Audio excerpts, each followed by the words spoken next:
Baahubali 2 records danger లో ఉన్నాయి ఇప్పుడు. ఫస్ట్ హాఫ్ కొంచెం స్లో పేస్ అయినా సెకండ్ హాఫ్ మటుకు ఇరవై అన్నాడు. ఎందుకంటే ఫ్యాన్స్ అన్న ఫ్యాక్ట్స్ మాట్లాడుకోవాలా. ఎందుకంటే బీసీ సెంటర్స్కి కొంచెము ఎక్కల్లా మైండ్, బీసీ సెంటర్స్కి కొంచెం ఎక్కల్లా. మేము ఇట్లా భారీగా ఉంటుందని అనుకోలేదు. ఫస్ట్ హాఫ్ కొంచెం లైట్గా డల్గా ఉన్నా, సెకండ్ హాఫ్ మాత్రం పీక్స్కి వెళ్ళింది సినిమా. నా విజువల్స్ అయితే ఒక మాటలో చెప్పలేం నా. హాలీవుడ్కి డైరెక్ట్గా పోటీ ఇస్తుంది నా ఈ సినిమా అయితే. స్టోరీ ప్రకారంగా కానీ, విజువల్ ప్రకారంగా కానీ, ట్విస్ట్ ప్రకారంగా కానీ నంబర్ 1గా ఉంది.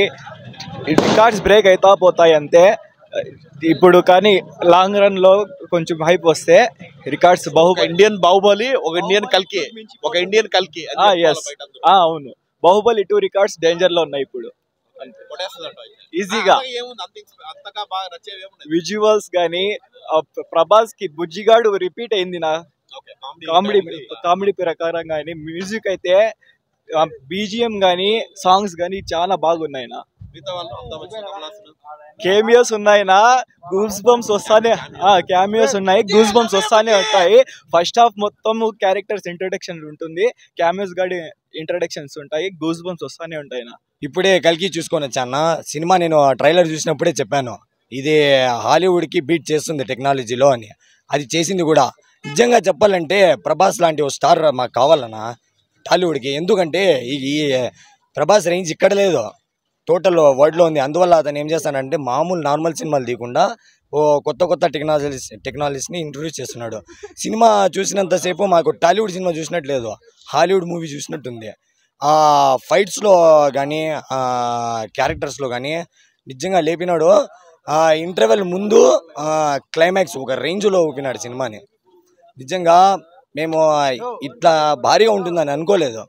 ఫస్ట్ హాఫ్ కొంచెం లైట్గా డల్గా ఉన్నా, సెకండ్ హాఫ్ మాత్రం పీక్స్కి వెళ్ళింది సినిమా. పార్ట్ 2 కోసం వెయిట్ చేస్తున్నాను.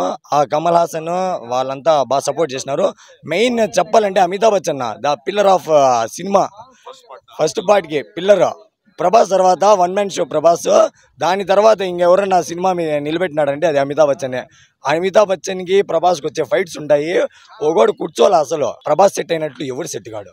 బాహుబలి రికార్డ్స్ కాదు కదా, ఇంకా కొత్త రికార్డ్స్ క్రియేట్ చేస్తాడు. ఆ రికార్డ్స్ కొట్టాలంటే ఇంకా ఎన్ని పడుతుందో కూడా తెలియదు. నాగాశ్విన్ అన్న, సో మనము యాక్చువల్లీ చాలా హోప్స్ పెట్టుకున్నాం. ట్రైలర్ చూసాము, రిలీజ్ ట్రైలర్ వచ్చిన తర్వాత ఇంకా ఎక్స్పెక్టేషన్ పెరిగిపోయింది. సో ఇప్పుడు ఏంటి మన హాలీవుడ్డా, బాలీవుడ్డా, ధరమ మొగుడా, ఇంకేంటి కథ అయింది? నేను ఆల్రెడీ చెప్పినాను, not a Tollywood film industry, not a Bollywood film industry, it's a Prabhas film industry from Indian cinema. ఇంతవరకు ఏ ఇండియన్ సినిమాలో కూడా ఈ రేంజ్ విజువల్స్ చూపించలేదు. హాలీవుడ్కి కంపీట్ చేస్తుంది గ్యారంటీగా. ఎందుకంటే అది చూస్తా అంటే స్టార్టింగ్ నుంచి ఎండింగ్ వరకు కూడా మీకు హాలీవుడే కొత్త ప్రపంచం అది. ఎందుకంటే ఇప్పుడు సంబాలా అనేది, కాశీ అనేది అంతా మీకు సేమ్ ఒక కొంతమంది ఏమంటే నీళ్ళు, ఆకలి, దాని విలువ గురించి చెప్పినారు. అది పాస్ట్లో జరిగింది, అది ఫ్యూచర్. మహాభారతం కాన్సెప్ట్ కూడా కొంచెం చూపించినారు. ఆ మహాభారతం చూపించి మళ్ళీ ఇప్పుడు ప్రజెంట్ ఏమవుతుంది అని. ఇప్పుడు అశ్వత్థామ అనే వ్యక్తి ఇప్పుడు ఫ్యూచర్లో వచ్చి మొత్తం ఎవరిని కాపాడాలనేది, ఇంకా కల్కి ఎవరు అనేది సస్పెన్స్ ఉంది. కల్కి అవతారం అనేది సస్పెన్స్ ఉంది. నాకు కమల్ హాసన్ క్యారెక్టర్ ఉంది కదా, ఆ కమల్ హాసన్ క్యారెక్టర్ అదే మూడో కన్ను ఎవరితో తెరిచి చూస్తే ఆయనే కల్కి అని చెప్పినారు. మేబీ ప్రభాసే కావచ్చు. సస్పెన్స్ అది. దుల్కర్ సల్మాన్ వాళ్ళకంతా ఒక పర్టికులర్ సీక్వెన్స్ క్యామియో రోల్స్లో, అంటే ఒక క్యాప్టెన్ లాగా, ప్రభాస్కి క్యాప్టెన్ లాగా అట్లా చూపించి cameo role particular character introduction ఇచ్చినారు అంతే అన్నిటికీ. ఫస్ట్ హాఫ్ అనేది కొంచెం స్లో పేస్డ్గా పోయినా క్యారెక్టర్స్ వల్ల కొంచెం ఇది ప్రీ ఇంటర్వెల్ నుంచి ఇంటర్వెల్ వరకు మైండ్ బ్లాక్ అయిపోతుంది కొంచెం. అంటే ఒక ఇక్కడ నార్త్ వాళ్ళు అయితే చచ్చిపోతారు దానికి, నార్త్ సైడ్ అయితే. మళ్ళీ క్లైమాక్స్ అంటారా, ఇంకా మీకే ఆల్రెడీ అర్థమైపోతుంది. క్లైమాక్స్ అంటే ఇంకా నార్త్ సైడ్లో చూస్తే పునకలు వచ్చేస్తాయి వాళ్ళకి, బాగా కనెక్ట్ అవుతారు. ఇంకా చూద్దాం రివ్యూస్ ఎట్లా వస్తాయి పబ్లిక్ జనరల్ ఆడియన్స్ వచ్చి. మనకైతే కొంతమంది యూత్ అయితే బాగా కాన్సెప్ట్ అర్థమైపోతుంది. విలేజెస్ సైడ్ వాళ్ళకి బీసీ సెంటర్స్ ఉంటాయి కదా, ఆ బీసీ సెంటర్స్ అయితే కొంచెం టైం పడుతుంది. ఒకసారి 2 సార్లు చూస్తే ఇంకా క్లారిటీ వస్తుంది. మ్యూజిక్ అదే సంతోష్ నారాయణ అంటున్నారు, బీజిఎం క్లాస్ ఊపేసినాడు బాగా. అంటే ఇట్లాంటి సినిమాలకి మాస్ అట్లా అవసరం అది బల్లారి డ్రమ్స్ అవసరం లేదు. స్మూత్గా ఉంది, క్లీన్గా ఉంది బీజిఎం కూడా. ఇంకా ప్రభాస్ టైమింగ్ కొంచెం బాగా వాడుకున్నాడు. అంటే అప్పుడప్పుడు బుజ్జిగాడు వయసు వచ్చినాయి. ఎక్కువ అమితాబ్ బచ్చన్ గురించి మాట్లాడుతున్నారు సినిమాలో. అమితాబ్ బచ్చన్ ఇంటర్వెల్ నుంచి స్టార్ట్ అయ్యారు. అంటే స్టార్టింగ్లో మహాభారతం సీక్వెన్స్ చూపిస్తారు, మళ్ళీ వచ్చి ఇంకా ఓల్డ్ అశ్వత్థామ అంటే ఇప్పుడు ఎలివేషన్ ఉంది. ఇంకా ఆయన చెప్తారు ఇప్పుడు నా దగ్గర ఉండేది ఒక కట్టి, నా దగ్గర ఉంటే ఒక ముసలోడి చేతిలో కత్తి ఉన్నట్లే అది ఎవరి చేతిలో ఉంటే వాళ్ళు దాన్ని ఇది చేయాలంటే లాస్ట్ ఫైట్ లో అది సీక్వెన్స్ లో అది ప్రభాస్ చేతికి వస్తుంది. ఆడియన్స్ అంటే ఇంకా ఆ ఫ్లో అట్లా ఉంది నిజంగా. క్లైమాక్స్ అనేది 20 మినిట్స్ అరాచకంగా ఉంది. అది విజువల్స్ మెయిన్. అది ఏమంటే ఇంకా ఇన్నిసార్లు చెప్పినా ఇంకా ఆదిపురుష్ కూడా నేను అవెంజర్స్ కంపేర్ చేసిన. ఎందుకంటే కొన్ని సీన్స్ ఆదిపురుష్ మించి కాదు, ఇది చూసా ఇంకా అంతే సేమ్ అది కాన్సెప్ట్. అవెంజర్స్ లో ఎట్లా అంటే మనోళ్ళు ఏమంటే హాలీవుడ్ ఫిలిమ్స్ తీస్తా అంటే అబ్బో కుర్రో ముర్రో అని వెళ్ళిపోతున్నారు. ఇప్పుడు ఇది చూస్తే సేమ్ కంప్లీట్. అది డైలాగ్స్ ఉన్నాయి.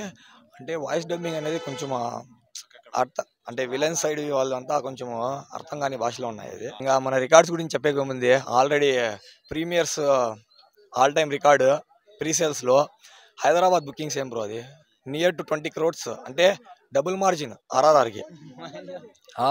ఇంకా 5th film 100 crores, highest for any Indian actor ఉంది. ఆల్రెడీ మేము బ్యానర్లో మెన్షన్ చేసినాము. యూఎస్ఏ డల్లాస్ ఏరియాలో including Hollywood films all time record create చేసింది ప్రీసేల్స్తోనే. మేబీ ఇది మెయిన్ ఇంపార్టెంట్. ఇది ఏమంటే జర్మనీ అనే కంట్రీలో తెలుగు వాళ్ళకి మార్కెటే లేదు. దాంట్లో RRR సినిమాకి ఫైనల్ రన్ వచ్చి ప్రీసేల్స్ అది 2 days బిఫోరే కొట్టేసింది. ఇంకా జర్మనీలో ఏమంటే నెక్స్ట్ షారూఖ్ ఖాన్. అంటే జర్మనీలో షారూఖ్ ఖాన్ తప్ప ఏ ఇండియన్ సినిమాలు ఆడవు, ఏదో అంతంత మాత్రం ఆడతాయి. ఇప్పుడు వచ్చి ప్రభాస్ ఎంటర్ అయిపోయినా ఆ లీగ్లో. దీపికా పడుకోని గురించి ఇంకా దీపికా పడుకొని మెయిన్ రోల్ అనిపిస్తుంది. ఎందుకంటే కలిగిన జన్మనిస్తా ఎవరిని జన్మనిస్తా తెలియదు, కానీ ఎమోషన్స్ అంతా బాగానే కనెక్ట్ అయినాయి.